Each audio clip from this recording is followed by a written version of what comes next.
Welcome to পরিপূর্ণ study point. প্রিয় বন্ধুরা, তোমরা যারা অঙ্গনারী কর্মী এবং হেল্পারের পরীক্ষা দেবে তাদের জন্য এই সেশনটি অত্যন্ত গুরুত্বপূর্ণ। যে 10টি টপিক নিয়ে আমি হাজির হয়েছি, যে 10টি অঙ্ক এখানে করাবো, এই 10টি থেকে 100% কমন পাবে। ঠিক আছে? তো যদি ভিডিওটি ভালো লাগে অবশ্যই লাইক, শেয়ার এবং কমেন্ট করবে এবং নতুন নতুন ভিডিও পাওয়ার জন্য চ্যানেলটিকে অবশ্যই সাবস্ক্রাইব করবে। দেখো, লাস্ট পর্যন্ত দেখো, ভিডিওটিকে স্কিপ না করে, তাহলে তোমাদের আপকামিং এক্সামের জন্য খুবই গুরুত্বপূর্ণ হচ্ছে। ঠিক আছে? তুমি যে জেলা থেকেই বিলং করো না কেন, তোমার জন্য এই সেশনটি অত্যন্ত গুরুত্বপূর্ণ। তো চলো, বেশি কথা না বাড়িয়ে আমরা সেশনটির দিকে এগিয়ে যাই। প্রথম প্রশ্নে আমার কি বলা আছে? যে প্রথম প্রশ্নে বলা আছে যে 1 থেকে 25 পর্যন্ত পর পর ক্রমিক সংখ্যাগুলির গড় কত? ঠিক আছে? তাহলে 1 থেকে 25 পর্যন্ত যে সংখ্যাগুলি যে আমার রয়েছে, যেমন 1, 2, 3, ... 4, ঠিক আছে, 25। ঠিক আছে, এই 25 পর্যন্ত সংখ্যাগুলির আমার গড় বের করতে হবে। তো গড় বের করার নিয়মটা কি? যে প্রত্যেকটি সংখ্যাকে যোগ করে তারপর যত আছে তত দিয়ে ভাগ। কিন্তু ওইভাবে করতে গেলে আমার প্রচুর সময়ের দরকার আছে, যার জন্য আমি ওই পদ্ধতিতে করব না। আমার সহজ পদ্ধতি কি দেখবো, আমি লাস্ট সংখ্যাটি কত আছে। তো লাস্ট সংখ্যাটি কত আছে? লাস্ট সংখ্যাটি আছে 25। ঠিক আছে, তাহলে এই 25 তার সঙ্গে 1 যোগ করব এবং 2 দিয়ে ভাগ করব। ওকে, তাহলে 25 তার সাথে 1 যোগ করলে কত হবে? 26। আর 2 দিয়ে ভাগ করলে কত হবে? 13। তাহলে আমার উত্তর কত হবে? 13। ক্লিয়ার?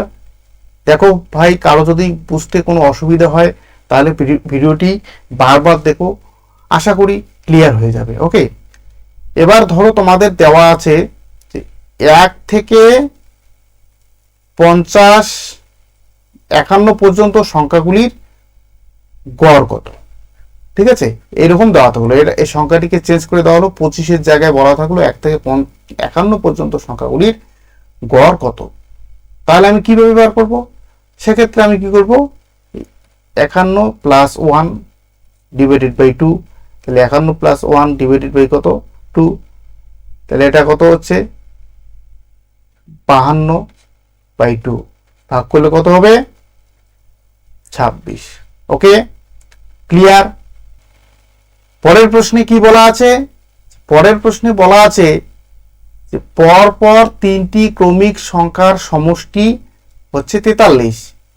সংখ্যা 3টি কি কি? ওকে, তাহলে এই প্রশ্নটি আমি কিভাবে বার করব? পর পর ক্রমিক সংখ্যা, এই ক্ষেত্রে আমি করব কি, এই যে সংখ্যাটি দেওয়া থাকবে, এখানে কি দেওয়া আছে? 243। তাহলে এই সংখ্যাটিকে আমি 3 দিয়ে, পরপর কি বলছে? 3টি সংখ্যা যেহেতু বলছে, আমি 3 দিয়ে ভাগ করে নেব। 3 দিয়ে ভাগ করলে কত হবে? 81, তার মানে 81।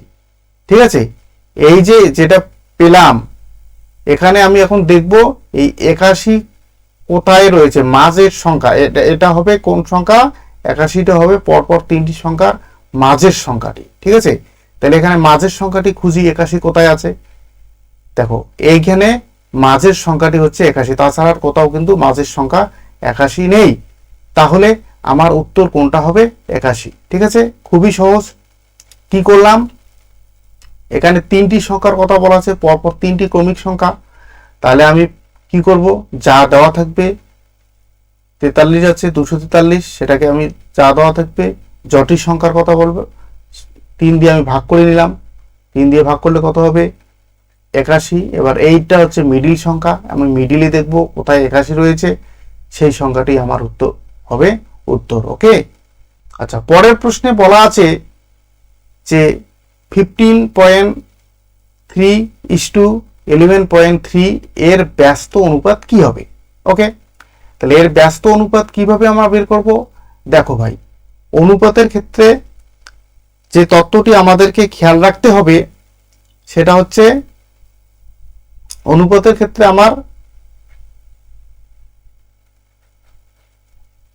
পদ থাকে দুটি, ঠিক আছে? কটি পদ থাকে? দুটি পদ। একটা হচ্ছে উত্তর পদ, আরেকটি রয়েছে আমার, সরি এটা হবে পূর্ব পথ, আরেকটি হচ্ছে আমার উত্তর পথ। ওকে, তাহলে আমার পথ কয়টি অনুপাতের ক্ষেত্রে? দুটি পথ, একটা হচ্ছে পূর্ব পথ আর একটা হচ্ছে উত্তর পথ। তো এখানে এই অনুপাতে কয়টি পদ দেওয়া আছে? অনুপাতে দেখো দুটি পদ দেওয়া আছে, এটা হচ্ছে পূর্ব পথ, এটা হচ্ছে উত্তর পথ। তাহলে যখন আমি ব্যস্ত অনুপাত বের করব তখন কি করব? এই উত্তর পথটিকে পূর্ব পথে নিয়ে যাব আর পূর্ব পথটিকে উত্তর পথে নিয়ে আসব। তাহলে আমার সংখ্যাটা শুধু কি হবে? অনুপাতের সংখ্যাগুলি চেঞ্জ হয়ে যাবে। তাহলে আমার এটা পূর্ব পথে কোথায় আছে দেখি, 11.3 পূর্ব পথে কোথায় আছে? এখানে, ঠিক আছে? আর 15.3 কোথায় রয়েছে? এখানে রয়েছে। তাহলে ক্লিয়ার, আমরা পাবো করতে। ওকে, ধরো আমার দেওয়া থাকলো কি 2:3, সেক্ষেত্রে আমার কি হবে? ব্যস্ত অনুপাত, সেক্ষেত্রে আমার ব্যস্ত অনুপাত হবে 3:2, শুধু পদ দুটো চেঞ্জ হবে। ওকে, পদ দুটো আমার চেঞ্জ হবে। ক্লিয়ার? পরের প্রশ্নে বলা আছে যে এক ব্যক্তির বেতন ক্রমান্বয়ে 10% ও 20% বৃদ্ধি পায়, ঠিক আছে? তাহলে তাহলে মোটের উপর শতকরা কত পার্সেন্ট বৃদ্ধি পেল, ঠিক আছে? তাহলে কি প্রশ্নে দেওয়া আছে? এক ব্যক্তির বেতনটা প্রথমে আমার কি 20% বাড়লো, পরে প্রথমে 10%, পরে 20% বাড়লো। তাহলে এই অঙ্কগুলি করার ক্ষেত্রে আমি কিভাবে করব? এটা করার নিয়মটা হচ্ছে x plus y plus x into y by 100, ঠিক আছে? তাহলে এখানে বসিয়ে দিব। আবার আমি এখানে যদি বৃদ্ধি থাকে তাহলে প্লাস হবে, আর যদি হ্রাস থাকে তাহলে মাইনাস হবে। যেহেতু দুটি বলা আছে বৃদ্ধি, আমি প্লাসের সূত্র দিয়ে করে দেবো, ঠিক আছে? তাহলে এক্স এক্স বলতে প্রথম সংখ্যাটাকে আমি এক্স ধরবো আর দ্বিতীয় সংখ্যাটিকে আমি ওয়াই ধরবো। তাহলে এটাকে ধরবো এক্স, এটাকে ধরবো ওয়াই, ঠিক আছে? তাহলে এক্স এর জায়গায় এক্স এর মান বসিয়ে দিই। 10 প্লাস ওয়াই এর জায়গায় কি হবে? 20 প্লাস এক্স এর জায়গায় 10 ইন্টু 20/100। তাহলে শূন্য শূন্য কেটে দিলাম, এই শূন্য কেটে দিলাম। ওকে, তাহলে আমার রইলো কি? আমার রইলো 10 প্লাস 20 কত হচ্ছে? 30 প্লাস এখানে 1 ইন্টু 2 কত হচ্ছে? 2। তাহলে কত দাঁড়াইলো? 32। ওকে, ক্লিয়ার? তাহলে উত্তর আমার কোনটা হবে? উত্তর হবে সি। ওকে,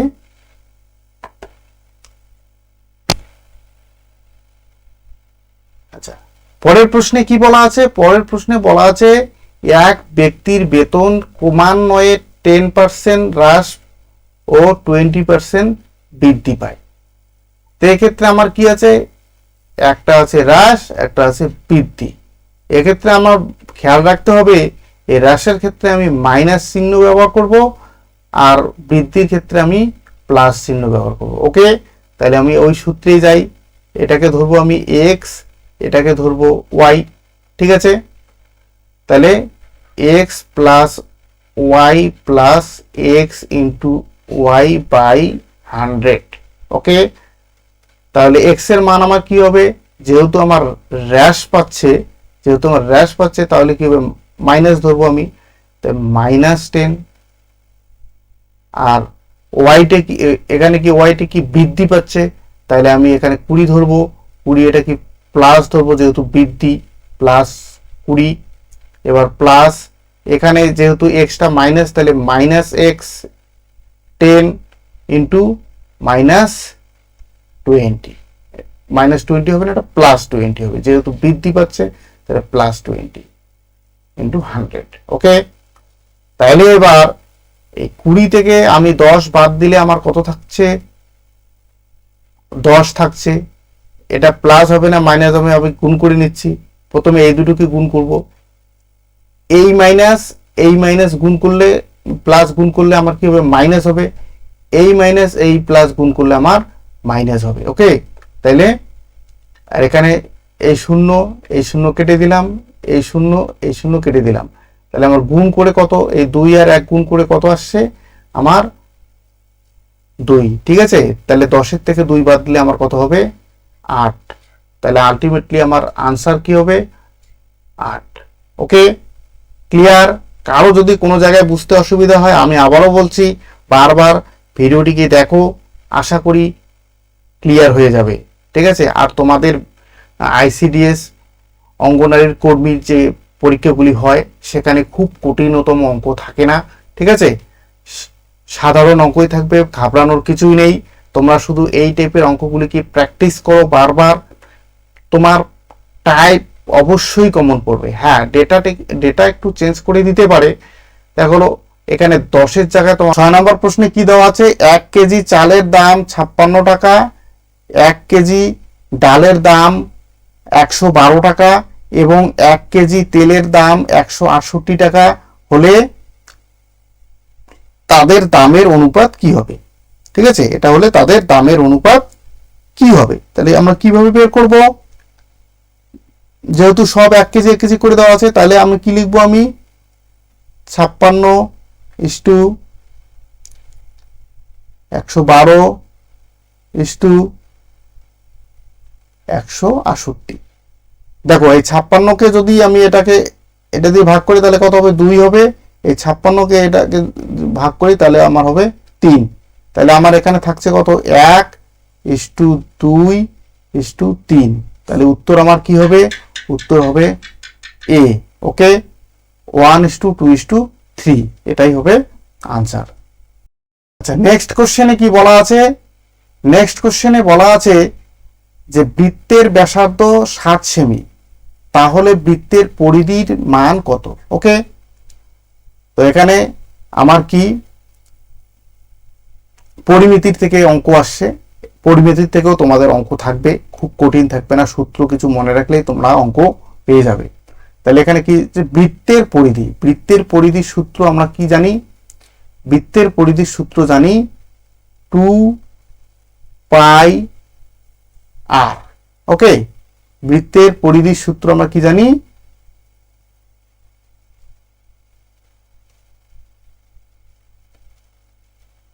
আচ্ছা, পরিধির সূত্র আমার কি, বৃত্তের পরিধি সমান সমান 2πr। ওকে, এবার এই আর বলতে কি বোঝায়? আর বলতে হচ্ছে আমার ব্যাসার্ধ। ওকে, তাহলে এখানে ব্যাসার্ধর মান দেওয়া আছে 7। এবার আমরা মানগুলো পুট করি। 2 ইন্টু পায়ের মান কত, পায়ের মান হচ্ছে 22/7 ইন্টু ব্যাসার্ধ এখানে কত দেওয়া আছে, আর সমান সমান দেওয়া আছে 7। ঠিক আছে, তাহলে আমার 7 কেটে গেল, তাহলে 22কে 2 দিয়ে গুণ করলে আমার আসছে কত, 44 সেমি। ওকে, ক্লিয়ার? তাহলে আনসার হবে কি 44 সেমি। খুবই সিম্পল, আমার সূত্র মনে থাকলে কোনো টেনশন নেই। এবার অঙ্কটি ঘুরিয়ে দিতে পারে, ঘুরিয়ে কি দেবে, এখানে দেওয়া আছে ব্যাসার্ধ। ওকে, আমার বলা থাকলো যে বৃত্তের ব্যাস, শুধু ব্যাস দেওয়া থাকলো কত, 14 সেমি। ঠিক আছে, এবার ব্যাস যেহেতু 14 সেমি দেওয়া থাকলো, তখন আমার ব্যাস থেকে আমি বের করে নিব ব্যাসার্ধ। ঠিক আছে, আচ্ছা, ব্যাস থেকে ব্যাসার্ধ বার করার নিয়মটা কি? ব্যাসার্ধ সমান সমান ব্যাস বাই 2। ঠিক আছে, তো ব্যাসের মান কত দেওয়া আছে, 14/2, তাহলে কত হচ্ছে 7। ওকে, তাহলে আমার যদি ব্যাস দেওয়া থাকে, ব্যাসটাকে 2 দিকে ভাগ করলে ব্যাসার্ধ আমরা পেয়ে যাব। তখন আমার এইভাবে অঙ্কটাকে সলভ করতে হবে, মান চেঞ্জ করে দিতে পারে, অঙ্কের ধরন একটু চেঞ্জ। পরের প্রশ্নে কি দেওয়া আছে, খুবই সিম্পল, বলা আছে যে নিচের কোন সমীকরণটি সঠিক? ঠিক আছে, যদি এটা হয় তাহলে নিচের কোনটি সঠিক? ওকে, তাহলে আমরা চেক করে দেখি কিভাবে কি করব, এটা সমাধান করি। এখানে দেওয়া আছে 3x প্লাস 7 সমান সমান 22। তাহলে সমাধান করি। তাহলে 3x 7টাকে ওই পাশে নিয়ে যাই, তাহলে 22 মাইনাস 7। তাহলে 3x সমান সমান 22 থেকে 7 বাদ দিলে কত হয়? 22 থেকে 7 বাদ দিলে হবে 15। ওকে, তাহলে এই 3 দিয়ে এই 15কে যদি কাটি তাহলে হবে কত? 5। তাহলে x সমান সমান আমার কত আসলো? 5 আসলো। ওকে, তাহলে আমার আনসার কি হবে? x সমান সমান 5। খুবই সিম্পল। তোমরা একটু সমাধান জানলেই তোমাদের আর কোনো সমস্যা হবে না। সমাধান না জানলে এইভাবে করবে, একটু ভিডিওটিকে বারবার দেখে নিবে, তাহলে ক্লিয়ার হয়ে যাবে। ওকে, হোমওয়ার্ক থাকলো, ঠিক আছে? তোমরা বাড়িতে ট্রাই করবে, যেটা উত্তর হবে কমেন্টে জানিয়ে দেবে। ওকে, আচ্ছা, 10 নম্বর প্রশ্নে কি বলা আছে যে একটি বই প্রতিটি পাশের দৈর্ঘ্য 6 সেমি। একটি বই আছে, ধরো এটি একটি বই, ঠিক আছে? তার প্রতিটি পাশ, এই যে পাশগুলো রয়েছে তার দৈর্ঘ্য কত সেমি? 6 সেমি। এটা হবে 6 সেমি, এটাও হবে 6 সেমি, এটাও হবে 6 সেমি। ওকে, তাহলে পরে বইটির ক্ষেত্রফল কত? তাহলে বইটির ক্ষেত্রফল কত? খুবই ইজি। তাহলে আমরা কি করব? ক্ষেত্রফলের সূত্র জানতে হবে। ক্ষেত্রফলের এক্ষেত্রে দেখো, যেহেতু বইটি চতুর্দিকে হচ্ছে বাহুগুলি সমান, তাহলে এটা কি ধরনের চতুর্ভুজ দাঁড়াবে? এটা হচ্ছে সমবাহু চতুর্ভুজ। ওকে, সমবাহু চতুর্ভুজ অর্থাৎ হচ্ছে এটা বর্গক্ষেত্র, ঠিক আছে? এটা হচ্ছে বর্গক্ষেত্র। বর্গক্ষেত্রের ক্ষেত্রফলের সূত্র কি? বর্গক্ষেত্রের